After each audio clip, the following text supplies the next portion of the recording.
සුබ දවසක් ඔයාලා හැමෝටම. ගොඩක් කාලෙකින් තමයි අද මම ඔයාලා හමු වෙන්න ආවේ. අදත් විශේෂ කාරණයක් අරගෙන තමයි ආවේ. මොකක්ද?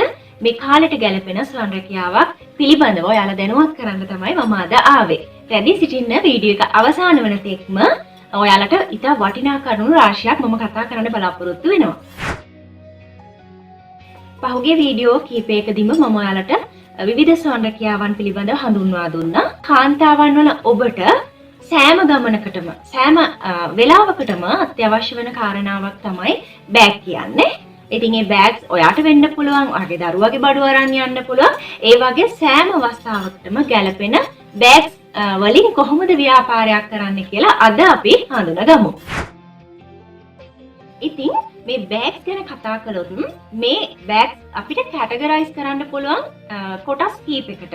එකක් ට්‍රැවලින් බෑග්ස්, එතකොට ඔෆිස් බෑග්, ලන්ච් බෑග්, එතකොට පෙන්සිල් කේසස් අයිති වෙන්නේ මේ ගණේටම තමයි. ඒ වගේම තව තියෙනවා ලැප්ටොප් බෑග්ස් තියෙනවා. එතකොට ජෙන්ට්ස්ලට, ලේඩීස්ලට පාවිච්චි කරන්න පුළුවන් දේවල් තියෙනවා. ඊට අමතරව අපේ බබාලට ගත්තොත් ස්කූල් බෑග්ස්, එතකොට මොන්ටිසෝරි බෑග්, ඒ වගේ ගොඩාක් වර්ග කරන්න පුළුවන් ව්‍යාපාරයක් තමයි මේ බෑග්ස් ව්‍යාපාරය. කාන්තාවක් වන ඔබ බෑග් එකක් නැතුව එළියට බහිනවද? චුට්ටක් කල්පනා කරලා බලන්න. ඔයා වගේම අනිත් හැමෝම එළියට බහිනකොට, ඔයා මම හැමෝම එළියට බහිනකොට අනිවාර්යයෙන්ම කුඩා හෝ බෑග් එකක් අපේ අතේ තියෙනවා. ඉතින් මේ රටේ පවතින මේ ක්‍රයිසිස් එකත් එක්ක ජීවනයට බද්ධ වෙච්ච දෙයක් තමයි අපි ස්වයං රැකියාවක් විදිහට තෝරගන්න ඕනි වෙන්නේ. ඉතින් අපි බලමු මේක පටන් අරගෙන බිඳුවේ ඉඳලා ඉහළට අපි කොහොමද මේක ව්‍යාපාරයක් විදිහට පවත්වාගෙන යන්නේ කියලා. මෙම ව්‍යාපාරය ආරම්භ කරලා වෙළඳපොළ ජය ගන්න නම් ඔබ සතුව සම්පූර්ණ දැනුම තිබිය යුතුයි. ඉතින් ඒ සඳහා අපේ ආයතනයෙන් නවතම පාඨමාලාවක් හඳුන්වලා දීලා තියෙනවා, බෑග් පාඨමාලාව. ඒ බෑග් පාඨමාලාව හදාරන ඔයාලට සියලුම බෑග් වර්ග ඉගෙන ගන්න පුළුවන් සම්පූර්ණ විද්‍යානුකූලව සකසන ලද බ්ලොග්ස් ටිකත් එක්ක. එතකොට මේ බෑග්ස් වර්ගවලට බ්ලොග්ස් හදාගන්න විදිය, ඒ වගේ මේ බ්ලොග්ස් වෙනස් කරලා කොහොමද ඔයා කැමති මොස්තරේ හදාගන්නේ, ඒත් එක්කම මේකට අවශ්‍ය වෙන මැටීරියල්ස් කොහොමද තෝරගන්නේ, ඒත් එක්කම අත්‍යවශ්‍ය කාරණාව තමයි අපි මේ බෑග් එකට මිල නියම කරන්නේ කොහොමද කියන එක. ඉතින් මේ සියලු කාරණා එකට කැටි කරලා තමයි මම මේ පාඨමාලාව ඔයාලා වෙනුවෙන්ම සූදානම් කරලා තියෙන්නේ. ඉතින් අපි බෑග් ව්‍යාපාරයකදී මේ බෑග් එකට බ්ලොක් එකක් ඇඳගන්න එක ඇත්තටම ගොඩාක් සුදුසුයි. මොකද ඔයාට හිතෙන්න පුළුවන් මේ බෑග් එකට තවත් කොටසක් එකතු කරන්න ඕනි කියලා. එහෙමත් නැත්නම් මේ බ්ලොක් එකේ හැඩයට අනුව තව කොටසක් අඩු වුණා නම්, ඒ කියන්නේ මේ කොටස අඩු වුණා නම් හොඳයි කියලා ඔයාට හිතෙන්න පුළුවන්. දවසින් දවස වෙනස් වෙන මෝස්තර වෙළඳපොළට හඳුන්වා දෙනකොට ඔයාගේ ව්‍යාපාරය දිනෙන් දින දියුණු වෙනවා. බෑග් ව්‍යාපාරය පටන් අරගෙන ඉදිරියට කොහොමද යන්නේ, ඒ වගේම වෙළඳපොළ කොහොමද සකස් කරගන්නේ කියලා ඔයාලට මුල ඉඳලා සරලවම කියලා දෙනවා. මේ බලන්න මේ බෑග් එක දිහා. මේ බෑග් එක මම සකස් කරලා තියෙන්නේ ඔයාලා අපි හැමෝටම වෙළඳපොළෙන් ඉතාමත් පහසුවෙන් මිලදී ගන්න පුළුවන් ෆැබ්‍රික් එකකින්. මේක ලේස් කොටන් කියන ෆැබ්‍රික් එක. ඉතින් මේ ෆැබ්‍රික් එක බබාට ඉතාමත් පහසුයි. මේක මොන්ටිසෝරි බබෙකුටනේ අපි නිර්මාණය කරන්නේ. ඉතින් එයාට තමයි වැඩි පහසුවක් දෙන්න ඕනේ. ඉතින් ඒ හින්දා මම මේ සඳහා ලේස් කොටන් ෆැබ්‍රික් එක තෝරගත්තා. මේක තමයි පිටුපස. එතකොට මේ හැන්ඩල්ස් හරිම පහසුයි. හරි කම්ෆර්ටබල්. අල්ලනකොට හරිම සැපයි. ඉතින් මේක විශේෂත්වයක් තියෙනවා, වොෂ් කරලා නැවත පාවිච්චි කරන්න පුළුවන්. ඒ කියන්නේ කුණු ගෑවුණත් කිසිම ගැටලුවක් නැහැ, කිසි ප්‍රශ්නයක් නැතුව වොෂ් කරන්න පුළුවන්. ඉතින් ඒ බෑග් එකක් මම ඔයාලට කියලා දෙනවා. ඉතින් හරි ලස්සනට වෙළඳපොළ ජය ගන්න පුළුවන් පුංචි පුංචි ට්‍රික්ස් මම ඔයාලට කියලා දෙනවා. ඉතින් ඊළඟ බෑග් එකත් අපි බලමු. මේක ඔෆිස් බෑග් එකක්. එතකොට මේ හැන්ඩල් එක හරි නිර්මාණශීලී හැන්ඩල් එකක්. මේ බලන්න වෙළඳපොළේ අපිට විවිධ වර්ගයේ හැන්ඩල්ස් ගන්න පුළුවන් නේද? ඉතින් ඔයාට පුළුවන් ඔයාට ගැලපෙන කියන්නේ ඔයා වෙළඳපොළට ගියාම ඔයාට පුළුවන් විවිධ වර්ගයේ හැන්ඩල්ස් ගන්න. මම ඉතින් මේක තමයි ආස හිතුනේ. ඉතින් ඒ හින්දා මේ විදිහට හැන්ඩල් එකක් දාලා මම මේක අමුරෙද්දෙන් තමයි නිර්මාණය කෙරුවේ. කෙනෙකුට අමුරෙද්දෙන් කොහොමද මේක නිර්මාණය කරන්න කියලා හිතෙන්න පුළුවන්. ඒ නමුත් මගේ channel එකේ ඔයාලට කියලා දුන්නා ඒක අමුරෙද්දෙන් කරන විදිහ. ඒක තව දුරටත් ඇඩ්වාන්ස් කරලා තමයි මම මෙන්න මේක හදාගත්තේ. ටිකක් බෑග් එක ලොකුයි. ඒත් එක්කම බලන්න පිටිපස්ස. ඉතින් මේ විදිහට ලස්සන සිප් එකක් දාලා තියෙනවා. මෙන්න මේ පුංචි ට්‍රික්ස් තියෙනවා. ඒ කියන්නේ බෑග් එකට ගැලපෙන ෂිප් එක තෝරගන්න ඕනේ අපි. ඒ වගේම බෑග් එකේ සයිස් එකට ගැලපෙන විදිහට තමයි අපි මේ බෑජස් තෝරගන්න ඕනේ. එතකොට අපිට ලස්සන අලංකාර බෑග් එකක් හදාගන්න පුළුවන්. ඒ වගේම ඔයාලට වැඩි මිලකට මේක සෙල් කරන්නත් පුළුවන්. දැන් බලන්න මේ බෑග් එක දිහා මේක ස්කූල් බෑග් එක. මේකත් හරි ලස්සනට නිර්මාණය කරලා තියෙනවා. ලොකු පර්ස් එකක් තමයි ඉස්සරහට තියෙන්නේ. ඒ වගේම මේක පිටිපස්ස බලන්න පිටිපස්සත් හැන්ඩල් එක අපි දාලා තියෙනවා. ඉතින් මේකත් ඔයාලට ඉගෙන ගන්න පුළුවන් මාත් එක්ක එකතු වුණොත්. හරි. මේ බෑග් එක බලන්න. මේ බෑග් එක ඔෆිස් බෑග් එකක්. බැංක් එකකට වැඩට යන කෙනෙකුට ඒ වගේම හරි ඔෆිස් එකක වැඩට යන කෙනෙකුට මේක හරි වටින බෑග් එකක්. මොකද හොඳට ඉඩකඩ තියෙනවා. හොඳ ඉඩකඩක් සහිතව තමයි මම මේක නිර්මාණය කරලා තියෙන්නේ. බලන්න පිටුපස්ස පැත්ත. ලස්සන ෂිප් එකක් දාලා තියෙනවා. මේවා තමයි අලංකාර කරන්න පුළුවන් පුංචි පුංචි ක්‍රම. ඉතින් මේවා අනුගමනය කළොත් අපිට පුළුවන් හොඳ වෙළඳපළක් හදාගන්න. ඉතින් හොඳ මිලක් දෙන්නත් අපිට පුළුවන්. මේක බලන්න. මේක හරි ස්මෝල් බෑග් එකක්, සයිඩ් බෑග් එකක්. මේකත් හරි කියුට්. චූටි බෑග් එකක්. හරි කියුට් ලස්සනට හදාගන්න පුළුවන්. පුංචි සයිඩ් බෑග් එකක්. මේක තරුණ දරුවන්ට පුළුවන්. ඒ වගේම අපිට උනත් පුළුවන් පුංචි ගමනක් යනකොට අපේ මොබයිල් එක, ඒ වගේම අපේ වොලට් එක, එතකොට අපේ අනිකුත් පුංචි පුංචි දේවල් දාගෙන යන්න පුළුවන්. මේකත් ඉගෙන ගන්න පුළුවන් මාත් එක දිගටම හිටියොත්. අපි ඊළඟ බෑග් එක බලමු. අලංකාර කුඩා බෑග් එකක් තමයි මේක. ඒක හරි ස්වීට් හැඩය. ඕන කෙනෙක් කැමති වෙනවා මේ හැඩයට. මේක පිටුපස ඒකත් ඒ විදිහටම ගැලපෙන කලර්ස් වලින් තමයි මම ෂිපෝස් තෝරගත්තේ. මෙතෙන්දී පොඩි වෙනසක් කරලා තියෙනවා. මෙතන ඉදිරිපස පොකට් එකක් තියෙනවා. ඉතින් හරි ස්වීට් බෑග් එකක්. මේකත් අපි ඉදිරියේදී ඉගෙන ගමු.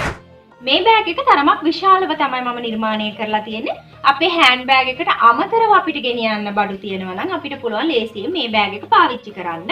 ඒ කියන්නේ මේකප් පවුච් එක, එතකොට තව දේවල් අපිට තියෙනවානේ එක දේවල් නේ. ඒ වගේ දේවල් ගෙනියනකොට මේ වගේ විශාල බෑග් එකක් අවශ්‍ය වෙනවා. ඉතින් මේ බෑග් එකත් හදන හැටි අපේ පාඨමාලාවේ තියෙනවා. බලන්න මේ බෑග් එක හරිම ලස්සනයි. හැන්ඩි ලුක් එකක් මේකෙත් තියෙනවා. මේකෙදිත් අර මං කියපු වෙළඳපළ අල්ල ගන්න. ඒ කියන්නේ වෙළඳපළ හදා ගන්න පුළුවන් පුංචි පුංචි ට්‍රික්ස් මම මේ බෑග් එකටත් දාලා තියෙනවා. ඒ ඔයාලටත් ඒක ඉගෙන ගන්න පුළුවන්. එතකොට ඔයාලට කිසිම අපහසුතාවයකින් තොරව ඔයාලා වෙළඳපළට අරන් යන සෑම බෑග් එකකටම ඕඩර්ස් ගන්න පුළුවන්. ඉතින් මේ බෑග් එක උනත් රෙක්සින් වලින් හදන්න පුළුවන්. අපි අමුරෙද්ද පාවිච්චි කරලා හදන්න පුළුවන්. විවිධ වර්ග රෙක්සින් වර්ග වෙළඳපොලේ ගන්න පුළුවන්. දැන් මේක නිකන් නෝමල් ෆැබ්‍රික් එකකින් හැදුවොත් අපිට අඩු මුදලක් තමයි මේ බෑග් එකට මිල නියම කරන්න වෙන්නේ. නමුත් අපි මේ බෑග් එකම ටිකක් මිල අධික රෙක්සින් එකක් යූස් කරලා හදාගත්තොත් වටිනාකමින් වැඩි.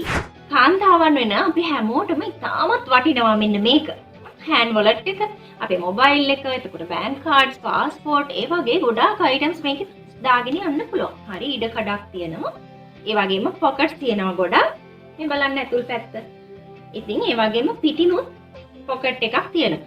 ඉතින් මේ පොකට්ස් ඔයාට වැඩි කියලා හිතනවා නම් අඩු කරන්නත් පුළුවන්. ඒ වගේම තවත් පොකට්ස් ඕනි කියලා හිතනවා නම් තවත් වැඩි කරන්න පුළුවන්. මේ හැමදේම ඉගෙන ගමු අපි ඉදිරියේදී. ඊටමත් අලංකාර වොලට් කීපයක්ම මගේ පාඨමාලාවත් එක්ක එකතු වෙන ඔයාලට ඉගෙන ගන්න පුළුවන්. ඉතින් තව දෙයක් ඔයාලට කියන්න ඕනේ. අපේ පාඨමාලාවත් එක්ක එකතු වෙලා ඉන්න ඔයාලා හැමෝටම අපි ඉගෙනගත්ත බෑග්ස් වල බ්ලොග්ස් කපන ආකාරය, එතකොට මහගන්න ආකාරය, සුපැහැදිලි වීඩියෝ ඇතුළත් DVD පැටියක් පාඨමාලා අවසානයේ මේ සියලුම දේවල් එක්ක ඔයාට ගෙදරටම ලැබෙනවා. ඉතින් ඔයාට හැමදාම ඒක රිමයින්ඩ් කරලා බලන්න පුළුවන්. කොයි තැනද ඔයාට අපහසු තැන් කොතනද? ඒ හැම දෙයක්ම ඒ DVD තැටියෙන් රිමයින්ඩ් කරන්න පුළුවන් හැකියාව ඔයාලා හැමෝටම ලැබෙනවා. දැන් ඔයාලට ගැටලුවක් ඇති කොහොමද වෙළඳපළ හදාගන්නේ කියලා. ඊටමත් සරලයි, ඊටමත් පහසුයි වෙළඳපළ හදාගන්න ආකාරය. මොකද ඔයාගේ ව්‍යාපාරය ඔයා උනන්දුවෙන් කැපවීමෙන් කරොත් ඔයාට පුළුවන් ඉහළ වටිනාකමින් යුතු බෑග්ස් වෙළඳපළට හඳුන්වලා දීලා වෙළඳපළ ජය ගන්න. මොකද අපේ නගරයක් ගත්තාම ඔෆිසස් ගණනාවක් තියෙනවා, හොස්පිටල්ස් තියෙනවා, එතකොට යම් ආයතන තියෙනවා. ඉතින් ඒ ආයතනයේ සැලරිස් ගන්න දවස් පොඩ්ඩක් හොයලා බලන්න පුළුවන්. ඒ වගේ දවස්වලට ඔයා නිෂ්පාදනය කරන ඔයාගේ නිර්මාණ ඔයාට පුළුවන් කෙනෙක් දාලා හෝ නැත්නම් ඔයා හරි ගිහින් ඒ අදාළ ආයතනවල අයට මේක සේල් කරන්න. ඒ වගේම ඔයාට පුළුවන් ඔයා හදන නිෂ්පාදනය කියන්නේ ඔයාගේ අතින් නිර්මාණය වෙන අලංකාර බෑග්ස් ඔයාගේ නගරේ වෙළඳපළට හඳුන්වලා දෙන්නේ. කියන්නේ බෑග්ස් සේල් කරන තැන් තියෙනවා, ලවර් සිටිස් තියෙනවා. ඒ වගේ සෑම තැනකටම පෙන්නලා ඔයාට ඕඩර්ස් ගන්න පුළුවන්, ඇනවුම් ලබා ගන්න පුළුවන්. ඒත් එක්කම දැන් අන්තර්ජාලය ඔස්සේ හොඳ කැපැසිටි එකක් තියෙනවා අපි කරන නිර්මාණවලට. ඒකට පේජ් එකක් හදලා ඔයාගේ බෑග්ස් ඔයා නිෂ්පාදනය කරන බෑග්ස් වල ෆොටෝස් ඉතාමත් අලංකාර විදිහට දාලා ඔයාට බයස්ලා අදා ගන්න පුළුවන්. ඒ වගේම පිට රටට ඔයාගේ නිර්මාණ හඳුන්වලා දීමේ හැකියාවකුත් ඔයාලට දැන් තියෙනවා. මේ දවස්වල ගොඩාක් අය තමන්ගේ නිෂ්පාදන පිට රටට විකුණ ගන්න තමයි උත්සාහ කරන්නේ.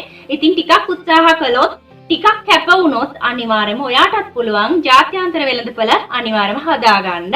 මම ඒ ගැනත් ඔයාලට කියලා දෙනවා. මොකද වෙළඳපොළ හදාගන්න විදිහ ඔයාලට Facebook page එකක් හදාගන්න බැරි නම් ඒකත් හදන ආකාරය අපි ඔයාලට කියලා දෙනවා මුල ඉඳලා සරලවම. මේ පාඨමාලාවට සම්බන්ධ වෙන ඔයාලට අපි පාඨමාලා කාලය මාස 2ක් ලැබෙනවා. ඉතින් මේ මාස 2 ඇතුළත මම මේ සියල්ල ඔයාලට සකස ගන්න විදිය කියලා දෙනවා මුල සිට සරලව. මේ පාඨමාලාවේ ගාස්තුව ඔයාලට කොටස් දෙකකට ගෙවන්න පුළුවන් හැකියාවක් දීලා තියෙනවා මම.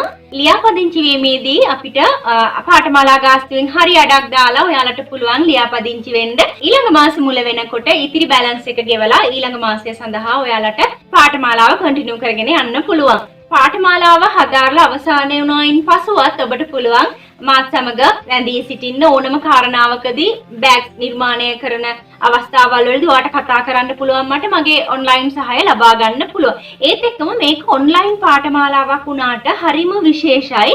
මොකද ඔයාට පුළුවන් ටයිම් එක තමයි මේ ක්ලාස් එකට වෙන් කරන්න තියෙන්නේ. හැමෝම එකට දාලා Zoom ක්ලාස් කරන්නේ නැහැ. මම තනි තනියෙන් එක එක්කෙනාට තමයි උගන්වන්නේ. එතකොට ඔයාට ඇතිවන ගැටලු වලට තමයි මම ඔයාට ඒ අදාළ ටයිම් එක වෙන් කරන්නේ.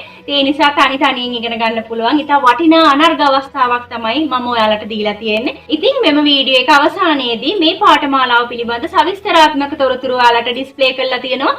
බලා ගන්න පුළුවන්. ඒ සඳහා ඔයාලා කැමැත්තක් දක්වනවා නම් පහත මගේ තියෙන contact number එකට ඉතාමත් ඉක්මනින් රෙජිස්ටර් වෙන්න. ඒ වගේම පහත දීලා තියෙනවා මම WhatsApp link එක, group link එකට ඔයාලට join වෙන්න පුළුවන්. Telegram link එක දීලා තිනවා. ඒකිනුත් ඔයාලට join වෙන්න පුළුවන්. ඒ වගේම මම තවත් කාරණාවක් කියන්න ඕනේ. මෙතෙක් කාලයක් channel එකත් එක්ක එකතු වෙලා හිටිය ඔයාලා හැමෝටම ගොඩාක් ස්තුතියි. ඔයාලා නිසා තමයි අපි මෙච්චර දුර ආවේ. ඉතින් ඒ නිසා නැවතත් මම මතක් කරනවා අලුතෙන් ආයෙ එකතු වෙලා ඉන්නවා නම් subscribe කරන්න, share කරන්න, like කරන්න, comment කරන්නත් අමතක කරන්න එපා. ඒ වගේම ඔයාලා ඉල්ලන දේවල් අලුත් වීඩියෝ වලින් මම අරන් එන්නත් සූදානමින් සිටිනවා. ඉතින් අලුත් වීඩියෝ එකකින් ඔයාලා හමු වෙනතුරු ඔයාලා හැමෝටම සුබ දවසක්.